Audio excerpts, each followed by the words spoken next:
Oke, selamat datang kembali bersama saya Ridwan Daka. Kali ini di video kelima kita akan membahas mengenai soal terkait kontraktual gitu ya, kontraktual belanja LS gitu ya, belanja dengan pembayaran LS. Nah, bagi yang baru bergabung silakan scan barcode untuk mengetahui soalnya gitu ya. Nah, langsung saja.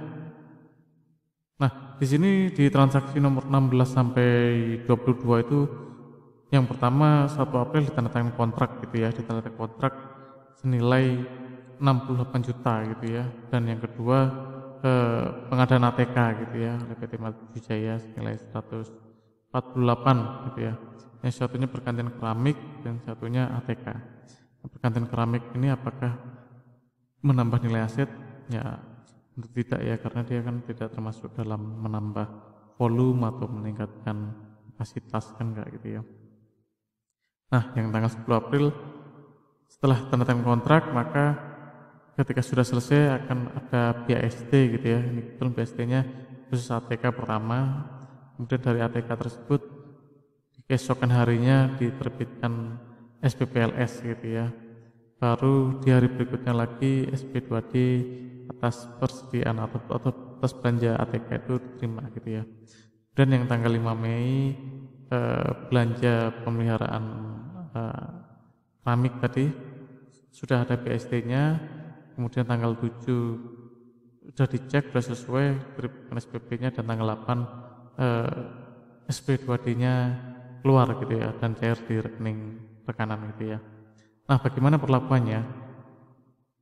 Nah, terdapat 2 jenis penandatangan kontrak komitmen kalau kalian baca di 850 gitu ya. Ada yang bersifat expendable dan non expendable gitu ya. Jadi yang bersifat non expendable di sini apa sih gitu ya? Jadi tidak menambah aset BMN atau intercomptable, berbeda dengan belanja pemerintah yang bersifat intercomptable. Nah, contoh belanja yang pemerintah yang bersifat expendable ya belanja pegawai, belanja barang, lalu belanja bunga. Ini maksudnya belanja barang yang tidak menghasilkan BMN ya.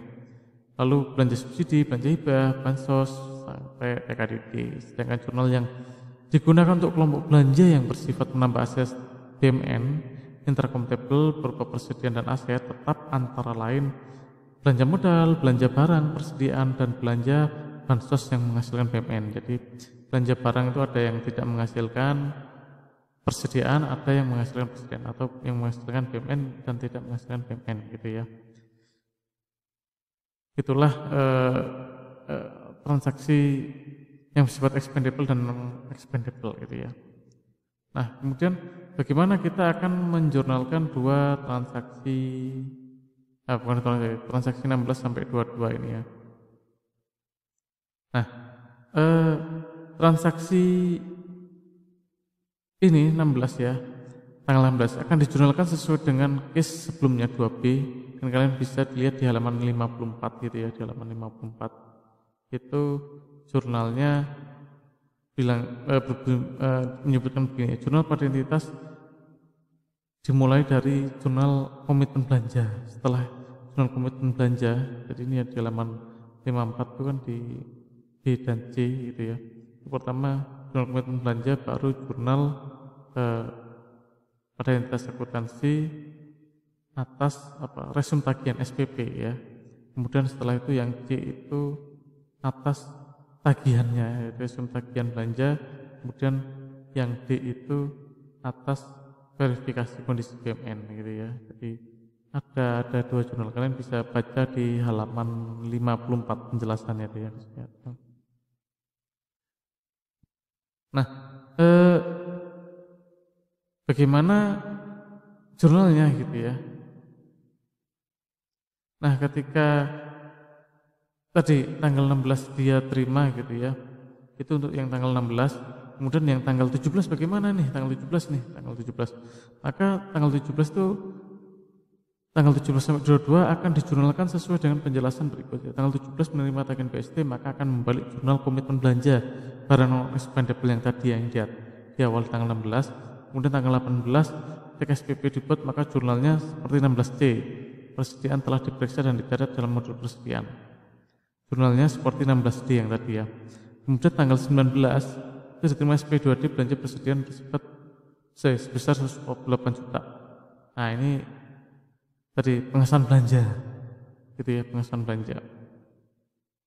Kalian bisa lihat di halaman 54. Jadi di halaman 54 tuh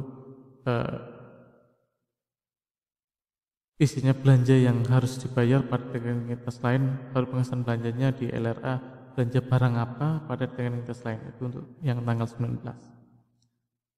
Tanggal 19 apa yang transaksi nomor 19 tanggal 12 April ya.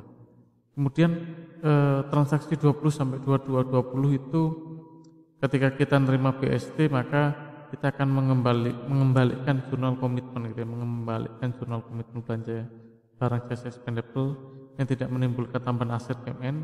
Kemudian tanggal 7-nya jurnal penerbitan SPP belanja expendable gitu ya, kita terbitkan SPP ya, jurnalnya SPP gitu ya, tagihan. Lalu yang kedua pengesahan gitu ya, jurnal penerbitan SP2D, maka kita akan jurnal pengesahan belanja atas jurnal penerbitan SP2D. Kalian bisa lihat di case 4D gitu ya. Nah bagaimana jurnalnya ini, bagaimana jurnalnya? Nah kita langsung saja ke jurnal. Nah untuk transaksi tanggal 16 gitu ya, tanggal 16. Tanggal 1 April poin H case nomor 16 ya. Maka adalah jurnalnya sebagai berikut. Saat penandatanganan kontrak, nah kita akan melakukan komitmen belanja terhadap dua jenis belanja ini. Jadi belanja pemeliharaan pada dicadangkan gitu ya, nilai 8.200. Lalu untuk kegiatan ATK kita komitmenkan belanja barang pada dicadangkan untuk belanja barang gitu ya. Itu hanya ditulis di buku besar akrual ya gitu ya. Nah itu untuk mengelok anggaran gitu ya. Nah ketika tanggal 10 April diterima BST berarti kita akan terima tagihan, maka kita akan membalikkan dalam hal ini membalikkan jurnal komitmen anggaran untuk transaksi yang kedua gitu ya. Jadi tanggal 1 April yang kedua yaitu BATK. Jadi dicadangkan untuk belanja pada belanja barang persediaan barang konsumsi senilai 148 juta diterima tagihan. Nah di sini kita mulai mencatat di BMN itu ya, untuk komitmen akuntansinya, persediaan yang belum diregister pada utang yang belum diterima tagihannya tanggal 10.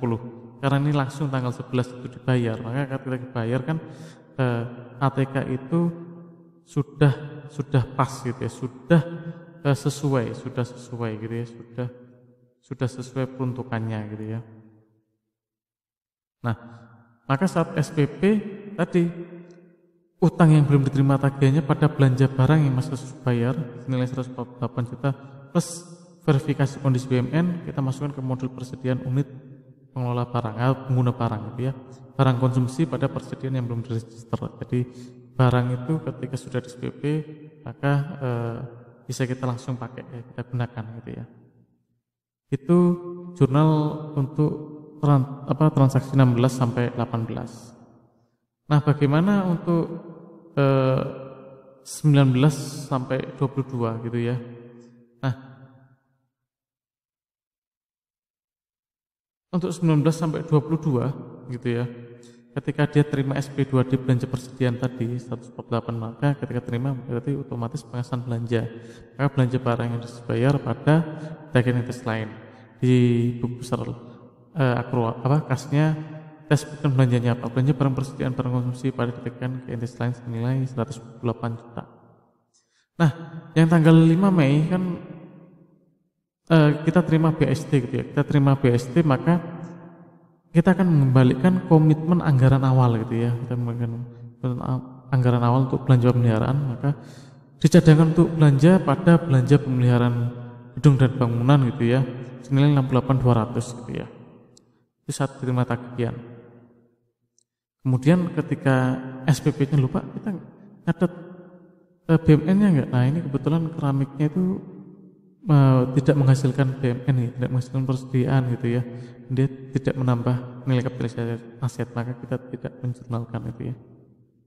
Jadi hanya membalikkan aja saat BST membalikkan komitmen tadi. Kemudian saat tanggal 7 Mei diterbitkan SPPLS gitu ya. maka tadi kita nyatat beban pemeliharaan gedung dan bangunan pada belanja barang yang harus dibayar senilai 68.200. Saat SP2D-nya cair gitu ya, tanggal 8 Mei, maka itu merupakan pengesahan belanja. Kita akan nulis belanja barang yang harus dibayar pada ditagihkan atas lain senilai 68.200, dan kita catat juga di buku besar kas senilai belanja pemeliharaan gedung dan bangunan pada ditagihkan atas lain 68.200 ya. Mohon maaf, ini ada salah hitung gitu ya, salah ketik gitu ya, 68.200. Oke. Nah, jadi kita akan mencatat yang tanggal transaksi 22 itu tanggal 8 Mei, maka kita akan mencatat pada buku besar kas dan buku besar akrual gitu ya. Di buku besar akrual kita akan catat belanja barang yang masih harus bayar gitu ya, IMHD, pada identitas lain senilai 68.200, dan pada buku besar kas kita akan mencatat tadi mengesahkan belanja pemeliharaan gedung dan bangunan pada ditagihkan ke identitas lain gitu ya. Jadi begitu ya polanya. Jadi yang perlu diingat adalah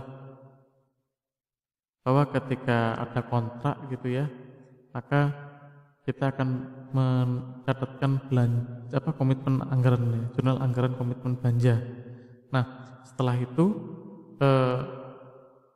kita akan melakukan kalau ketika sudah BSD, kita akan membalikkan jurnal komitmen tersebut, dan bila ada presiden yang timbul, maka kita akan mencatatnya gitu ya, mencatat di presiden yang belum diregister. Jadi pada akuntansinya kemudian kita bisa langsung catat di modul BMN-nya supaya kita bisa pakai senilai misal kalau tadi barang konsumsi pada presiden yang belum diregister, supaya bisa kita langsung gunakan gitu ya.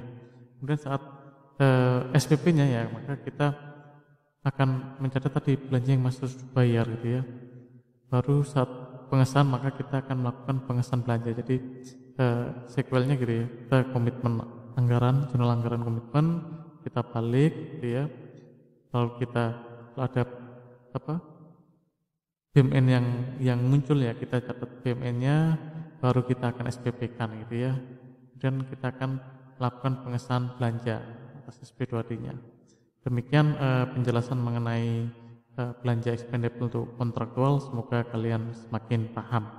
Mari kita lanjut lagi ke video ke-6 ya. Terima kasih, sampai ketemu lagi.